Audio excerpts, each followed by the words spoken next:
Welcome YouTube. Alright, the Golf is going for a dyno tomorrow. I'm just going to show you quickly on the management, just to get a baseline. This is just how, that's the engine RPM, fuel on the injectors, water temperature, air temperature, the pod sensor we're not going to use that. That's our battery voltage. Right, now a fuel map, it basically just comes in 1520, and then you have to build this whole map so you can rev the engine up. And this is something it takes quite a time to learn, but you gradually increase the numbers and you get up to 100, 220, 250, and this is where the engine is running now. So if you rev the engine, you can see where it's moving there, and then you can change that number there. Put it there, then you can increase the fuel. You can see there, and then that's the setting that the injector is running at now. The same with the ignition map. You gotta build a base map for the car to start. It's gonna start at 15 degrees, and then you build this whole map. Everything you have to build it up, and then when it's going into boost, you're gonna bring the timing a little bit down. Because if you're going to run it at that degrees there, at 28 degrees, it means the engine is going to rev. There's not going to be enough boost. That amount of timing decreases the boost. And that's why we're coming back here to 24 degrees. And that will put us at 1.3 bar, 1.4 bar boost. And that will be 2 bar boost. But we're not even going to come close to that. This is your main setup. This is number of cylinders. So you're going to be 4 cylinder. This is it's got a coil pack, so you're going to divide it by 2. This is the charge time for the injector.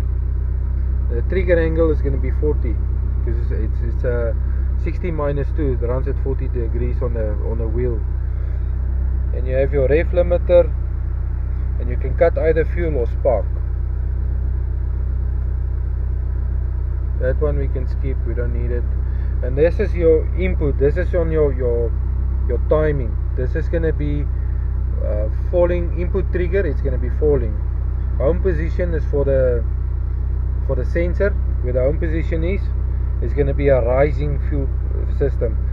This is basically just for Hondas and Toyotas. So it must actually move. We're going to put it there. Put it there.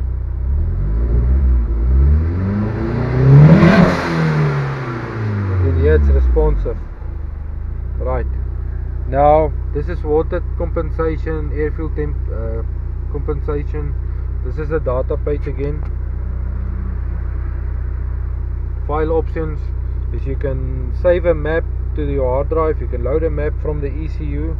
You can see reset the map in the ECU, and you can work offline. And you got data logging. And we're gonna press start data logging here. Gonna start, and we're gonna see that's how the engine is running there.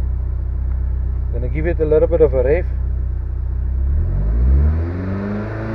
The spikes up, fuel.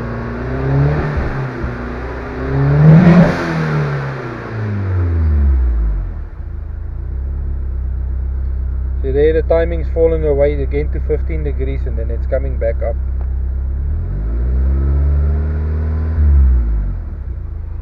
So that's just basics on the EFI, on the dictator. Start by building a base map.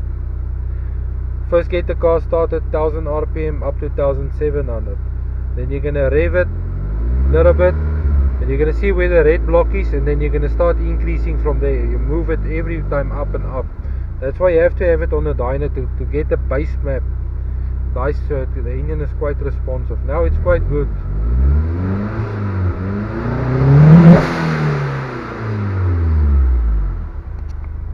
Okay, now it's ready for dyno, and we'll take it tomorrow to dyno, and then we'll put another video up quickly. Thanks for watching.